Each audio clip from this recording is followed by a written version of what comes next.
So Eddie Howe just held his morning press conference at Benton, and lots to discuss in the build-up to the Liverpool game. But I think we all know that the Carabao Cup final is on the horizon, and it was just telling during the whole press conference, even from Eddie Howe, he knew that he was going to be asked questions about the Carabao Cup final with it being so close. But the big news to emerge from this morning's press conference for me was probably Joe Willock.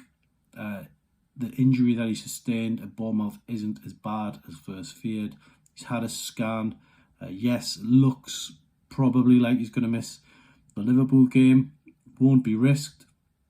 But the good news is he's got a chance to feature at Wembley in the Carabao Cup final. So good news for Joe Willock, good news for Newcastle. In terms of other injuries, Miguel Almiron obviously went off, fell awkwardly on his wrist at the Vitality Stadium in the 1-1 draw with Bournemouth. He is okay, he's trained and he's in contention for Liverpool. So good news on Miguel Almiron. Same with Anton Maximin. He went off, walked past the press box, seemed to be holding the back of his calf, but he's trained, he's okay. Callum Wilson, we'll have to wait and see. He trains today, so it's a case of how he gets through those sessions this morning.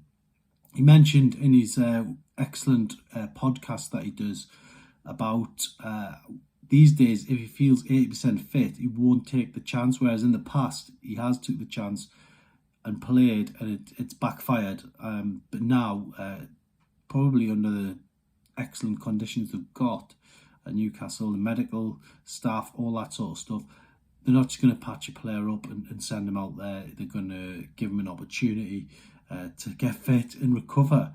And that's great news for a player like Callum Wilson, who has suffered injuries, issues in the past, and he's such an important player for Newcastle in front of goal. And let's be honest, if he's not fit for Liverpool, you definitely want him fit for the final, because if there's a game where there's only one or two opportunities, you want him to be there, you want him to be on the spot and in his best condition moving forward.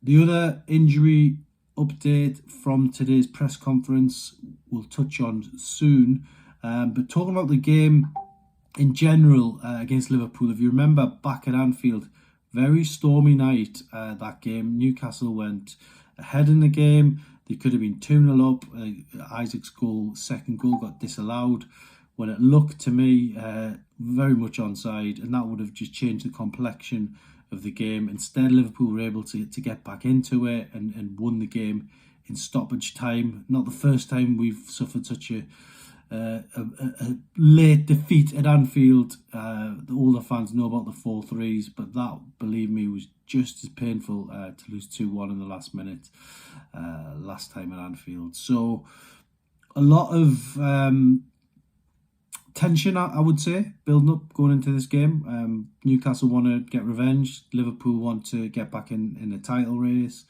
But ultimately, for Newcastle supporters, I think 50,000 behind them. It's going to be a different game, different occasion altogether compared to that game at Anfield. We know what it's like down there, but we also know what sort of an atmosphere can be whipped up at St James's Park, and I think that's very telling going into this game. And I'm sure Eddie Howe will use the crowd as fuel. There's a pre-match celebration of Sir Bobby Robson's life with the flags, so that's going to be really good to see. Eddie Howe spoke a little bit about Bobby Robson in his press conference, saying that he felt unfortunate that he hadn't met Bobby during his life, and he probably walked past that statue all the time and has similar thoughts.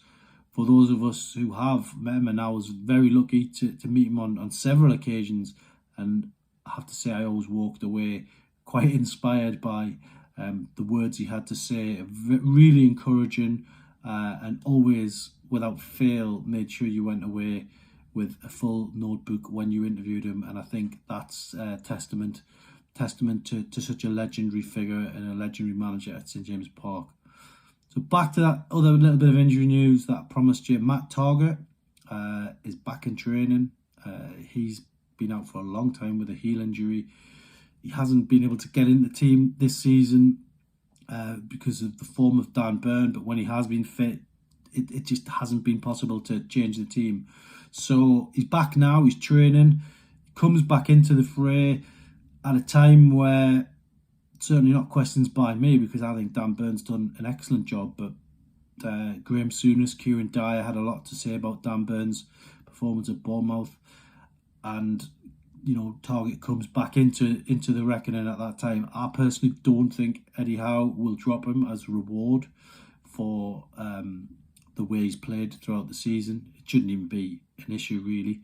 So I can see Dan Burn playing at Wembley, but it's good to know that Matt Targett is also back, also pushing, and probably more so we'll have an eye on that running where Newcastle may need another outlet. Injuries could kick in across the defence, we don't know.